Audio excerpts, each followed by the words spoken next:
കുറെ സിറ്റുവേഷൻസ് വളരെ ഇൻറ്റൻസ് ആയ ട്രാജിക് സിറ്റുവേഷൻസിലൊക്കെ കരഞ്ഞിട്ടില്ല ഞാൻ. അപ്പോൾ ആ സമയത്തൊക്കെ കരയാതെ വരുമ്പോൾ ഒരു ആർമർ പോലെ നമ്മുടെ ബോഡി നമ്മൾ എന്താ പറയുക സേഫ് ഗാർഡ് ചെയ്യുന്നതാണ്. പ്രൊട്ടക്ട് ചെയ്യുന്നു മെന്റലി ആൻഡ് ഫിസിക്കലി. ബോഡി നമുക്ക് മൈൻഡും നമ്മൾ പ്രൊട്ടക്ട് ചെയ്യുന്നു എന്നാണ് കേട്ടിട്ടുള്ളത്. പെണ്ണുങ്ങൾ തന്നെയാണ് പല പല സിറ്റുവേഷനിലും ധൈര്യം കാണിക്കേണ്ടത്. ബിക്കോസ് ഫിസിക്കലി എന്തായാലും ഒരാണ് തന്നെയാണ് സ്ട്രോങ്ങർ. എനിക്ക് ഇപ്പം അല്ലാന്ന് വേണമെങ്കിൽ ആർഗ്യൂ ചെയ്യാം, പക്ഷെ ആണ് മെന്റലി പെണ്ണുങ്ങൾ സ്ട്രോങ്ങർ ആണ്. അപ്പോൾ ഒരു സിറ്റുവേഷനിൽ നിന്ന് അവർക്ക് എന്തെങ്കിലും they have to come out. Please don't go in for suicide. നമ്മളെല്ലാവർക്കും അറിയാം ജനിച്ചപ്പോൾ മരിക്കും ഒരു ദിവസം. പിന്നെ എന്തിനാ നമ്മുടെ ജീവിതം ഇടയ്ക്ക് വെച്ചിട്ട് എനിക്ക് ഉണ്ടായിട്ടില്ല എന്ന് ഞാൻ പറയില്ല, പല സിറ്റുവേഷൻസിലും അങ്ങനെ ചിന്തിച്ചിട്ടുണ്ട്. പിന്നെ പിള്ളേരുടെ കാര്യം ആലോചിക്കും. അപ്പം നമ്മൾ വിചാരിക്കും ഇത് നമ്മൾ ചെയ്യുന്ന സെൽഫിഷാണ് actually.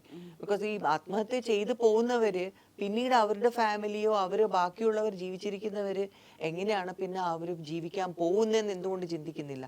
May be they will be really upset. അവർ അമ്മയോ അവർക്ക് ആരെങ്കിലും കൂടെ ഉണ്ടെങ്കിൽ അവർക്കത് സഹിക്കാൻ പറ്റില്ല, അവരാണ് ജീവിക്കുന്നത്. അപ്പോൾ ഒരിക്കലും ഡോണ്ട് ഗോ ഫോർ ദാറ്റ്. കാരണം ഈ സ്പെർ ഓഫ് ദ മൊമെന്റ് തോന്നുന്നതാണ് ഈ സൂയിസൈഡൽ ടെൻഡൻസീസ് വരുന്നത്.